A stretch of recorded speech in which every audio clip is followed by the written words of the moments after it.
I'm gonna play a good old Jonny Cash song for you guys. Some of you youngins might not have ever heard it, and some old folk, you might have forgotten all about it. I think it's very apropos right now. Ready? Let's go, Johnny. Take it away. There once was a musical troupe, a pickin' singing folk group. They sang the mountain ballads and the folk songs of our land. They were long on musical ability. Folks thought they would go far, but political incompatibility led to their downfall. Well, the one on the right was Can't even say it. the one in the middle was on the right, and the one on the left was in the middle, and the guy in the rear was a Methodist. Come on, people. We all gotta unite. This musical aggregation toured the entire nation, singing traditional ballads and the folk songs of our land. They performed with great virtuosity, and soon they were the rage, but political animosity prevailed upon the stage. Well, the one on the right was on the left, and the one in the middle was on the right, and the one on the left was in the middle, and the guy in the rear burned his driver's license. Earned his driver's license. He said, screw the establishment. A hush fell on the crowd as thousands there were gathered to hear the folk songs of our land. But they took their politics seriously, and that night at the concert hall, as the audience watched deliriously, they had a free-for-all. Well, the one on the right was on the bottom, and the one in the middle was on the top, and the one on the left got a broken arm, and the guy on his rear said, "Oh dear." Oh dear. Somebody broke their arm like that woman in Coeur Now, this d'Alene. should be a lesson if you plan to start a folk group.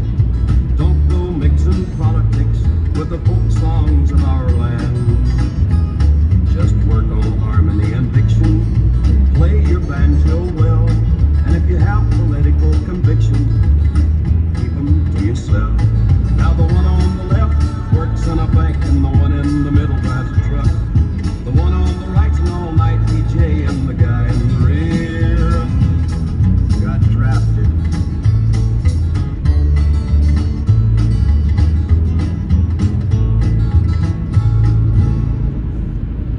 Love it. So yeah, the doctor, what is her name? I don't really want to put her name out there, even though it's on her Gofundme account, and I'll put that in the description. Her Gofundme account is over $250,000 when I last checked this morning, and it's only been like maybe 48 hours. So this incident that happened in the town hall in Idaho, Post Falls, Idaho, which is either where Maddie Mogan was from or where the G family lives. I think it's where the G family lives. I know Maddie Mogan's mom lives somewhere around there. Her dad lives somewhere around there. They might be in Post Falls too. Anyway, the town hall meeting, I think, was in Coeur d'Alene. It was the Kootenai County. And so the doctor, you know, the one that got physically manhandled and removed from the town hall meeting a couple of days ago, it was Saturday night. And today is what, the 25th of February? It's Wednesday. So I think maybe it's the 26th right now. And it happened on Saturday the 22nd. And then I think I learned about it on Sunday night from the good old Keith Edwards, and it was so hard to watch. So freaking hard to watch, especially because I thought she was like 18 at the time, and I was just like, holy crap, man. I can't imagine how scary that would have been. She's not 18. She's probably twice that, and she's a doctor, and she's retained counsel, and the local police are on it. They are handling the situation well. The local sheriff was there. I think his name is Sheriff Norris. And she tried to ask him, like, are these thugs yours? Are they deputies? Because they won't identify themselves and they're trying to put hands on me. And he just started yelling at her, the Sheriff Norris. So he's in huge freaking trouble. I don't know if he's on administrative leave or if he's going to be forced to step down. But this doctor, she has run for the House of Representatives seat on the Democratic ticket 3 times. I think 2022, 2024, and 2020 maybe. I'm not 100% sure. Maybe as far back as 2016. But anyway, more power to her. That she lives in Idaho and that she's a woman. I can't even imagine. And I just gotta say, like, let me talk about the Idaho 4 case for a minute here. Because those local police there at the University of Idaho, not only did they know these girls that lived in that house at 1122 King Road, not only did they know them, they had a hard-on for them. I'll just say it because, you know, I like to be blunt. Brett Payne, we have him on videotape harassing Xana and trying to get information about Maddie Mogan, although he's like calling her Morgan. He's like, is Morgan home? Is Morgan home? I want to talk to Morgan. I want to see Morgan. And poor Xana's so blitzed and nervous. She's like, I don't have a Morgan. As she's standing there in her underwear in the freezing cold, and he's like shining his interrogation light in her eyes. And even though she's 20, I'm pretty sure it's legal to drink at your own home when you're 20. I'm not 100% sure on that. And Idaho might be different too.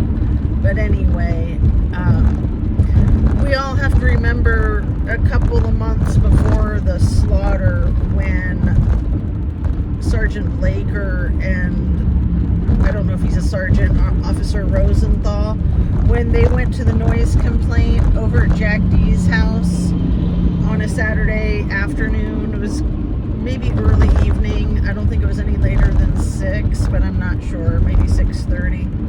It was light outside. It was in October. I want to say it was like October 16th. And so they go talk to the guys at Jack D's house, and somebody's up on the roof, and they're telling them that they got a noise complaint. And then it caught them on their own body cam when Rosenthal, I think that's his name, Rosie, we like to call him Rosie, when he said, yeah, let's go check out the hot chicks over at 1122, basically. I mean, those weren't his, I'm paraphrasing, that wasn't a quote of his, but he was saying, like, I know we didn't get a call from there, but let's go over there anyway and say hello. And then they go up to the front door, and somebody sees them from the window. I don't even think they knocked at the door. They just were hoping that the person that saw them from the window would come to the door. And I don't even think they waited at the front door. They just started trespassing and going around the side of the house, up the hill on the dry grass, through the dirt, to the back door, to the sliding kitchen door underneath the patio that's connected to Kaylee's room. And that's when Sergeant Blaker says, no access to the balcony. There are no stairs to the balcony. It's weird, really weird. And then they stand out there waiting for Kaylee. She comes out really perturbed in her mustard-colored sausage dress, as I call it. And I'm sorry, I just have to add a little humor in there. I'm not making fun of her. She looks amazing. She always looks amazing. She can wear a mustard-colored sausage dress and hit it out of the ballpark. And I'm sure they were thinking that too. And remember, Blaker was the one who had interacted with her a year prior when she thought she saw a missing woman at Walmart, and then she called the law enforcement about it, and then Blaker took the case, and I person. I'm not sure if he interviewed her in person, but I think he did. He interviewed her. Maybe it was over the phone. It's always good to have your facts straight, right? But anyway, back to the situation there in October of 2022. I think it was just about a month before the slaughter, the quadruple homicide. It might have been September. It might have been more like 6 weeks before. Either way, you got Rosie and Sergeant Blaker trespassing, harassing them, coming to the back door, demanding to speak with them. Rosie takes a photograph of her ID, which is normal if she's a suspect in a case or something, but it's not at all okay when he just has a crush on her, is my opinion. Oh, and did I say that? Everything I say is simply my opinion for the sake of hoping to start a conversation, open up a discussion, and learn something. And all my videos are made for YouTube, and it's an entertainment platform. So I was just about to start my live when I got an email, and I don't even usually check my email that often, but I did. I checked it right before I started my live, and the vet was like, come in at 2:30, and it was already like 1:45, and I didn't see what time they sent the email. It was probably like a minute before I saw it, but anyway, it takes me an hour to get to the vet, so the fancy vet, the one in the big city. So I called them and said, I can't get there that fast, can we push it back? And they were like, oh, okay, can you get here by 3? And I was like, I don't know, it takes me 60 minutes to get there. Can we make it 3:15? And they were like, okay, but you better not be any later than that. It was annoying, but at least they were able to squeeze us in so we could do some wound care for Coco and stay ahead of her problem, her healing from her severe reaction to the radiation treatments that she's getting. Anyway, back to the story, back to the case. Oh goodness, I love OSU. They're the bomb. So, that's how everybody in Idaho feels about the University of Idaho. It's like the legacy school, like everybody who's anybody and their grandparents and their uncles literally went to school there, right? Every single one of them. You look at the president, Coomer Scott Green, and his son was a student about the same age as the 4 that were deleted, and his son was a student there. He is an alumni. His dad is an alumni. I think his dad taught law there, and he's an alumni. And then his granddad was like the athletic director there, and I think an alumni too. So that's just crazy, like 4 generations. But that's the kind of school it is. That's the kind of place it is.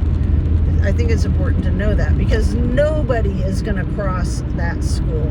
And I am 1,000% convinced, especially after seeing the freaking dollhouse that they built out of Legos to use in the trial. Because, remember they said they weren't going to need the actual house, so it was okay to crush it into smithereens because, they're going to build themselves a dollhouse out of Legos, and everybody could use their imagination and figure it out, so it's all good.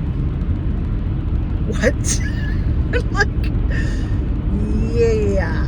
yeah, I'll put a link to the Jewels of All Trades in the description where she really breaks it down quite accurately. That girl speaks hard truth.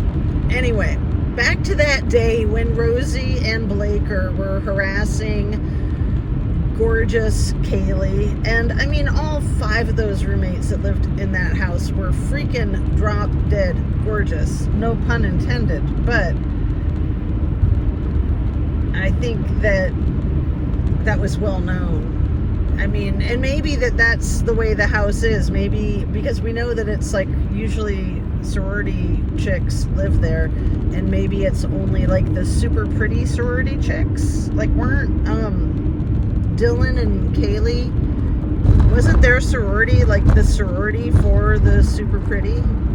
Which doesn't make sense to me because, I mean, especially Xana's super pretty, but maybe being blonde is a requirement too. That, like, seriously wouldn't surprise me. Sororities are like that, huh? In my humble opinion. So, the 5 hotties that lived there, the law enforcement that liked to go to their house sometimes twice a day to knock on their door and say that they're being too loud, when this is like in the middle of a college campus. Like, I know it's technically off campus housing, but that's quite the technicality. That's quite the splitting hairs, because it's surrounded probably on 3 sides, if not 4, by campus.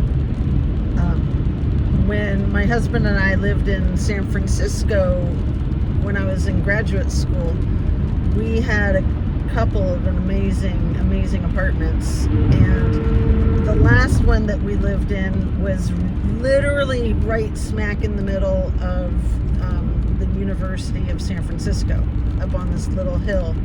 We were literally surrounded on all sides by that wonderful university. However, the house that we were renting was an off-campus house. I mean, we weren't renting the whole house. We were just renting a flat in the upstairs. And then the neighbor in the downstairs, her father actually owned it. He was like an oral surgeon, and she had been a student there at the University of San Francisco, so he bought the house so that she'd have a convenient place to live and he could make money off the deal. You know how the other half lives, right? Anyway, back on track. Idaho. Those cops loved those girls. And I can only imagine if this is what we have on body cam footage of them busting themselves, basically. I can only imagine the rest of the conversations that we don't have on body cam footage, that the people that were employed at the police department, the conversations that they would have about those girls. Hopefully they weren't as bad as the Pullman PD and the Wazoo PD that have been known to essay the students. Maybe they're a little more sophisticated than that at the University of Idaho, right?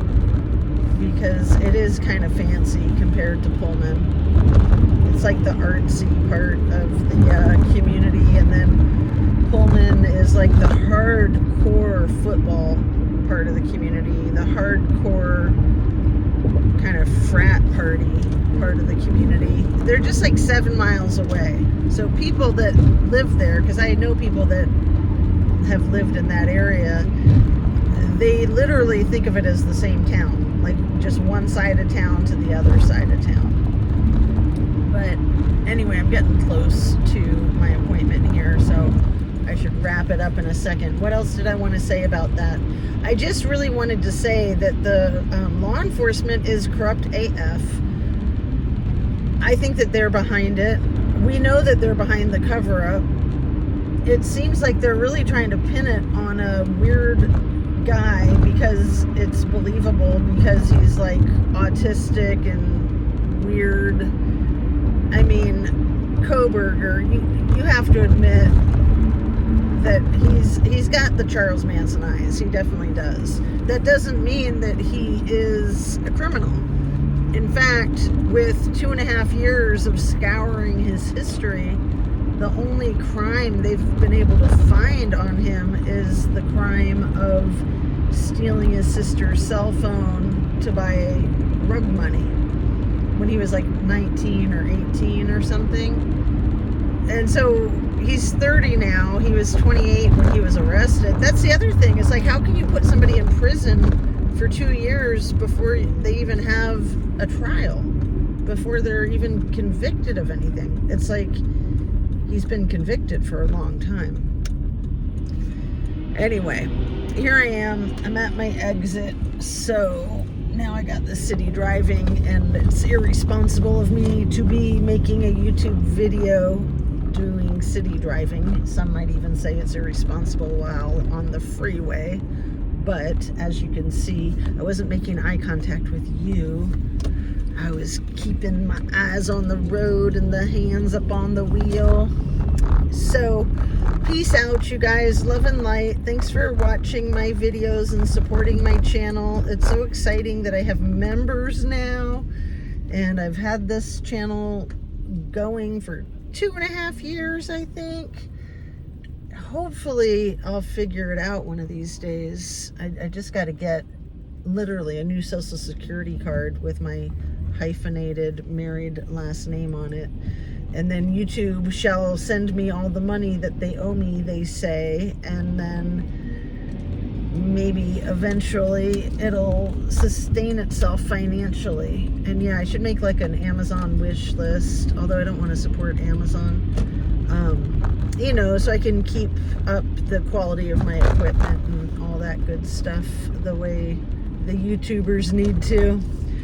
So peace out, love and light. Have a great rest of your day, and see you on the next one. There's just so freaking much to talk about as the head-on collision of the politics and the true crime continues, and the heads are rolling, and the truth shall win, in my humble conspiracy theory opinion, allegedly. All right, see ya on the next one.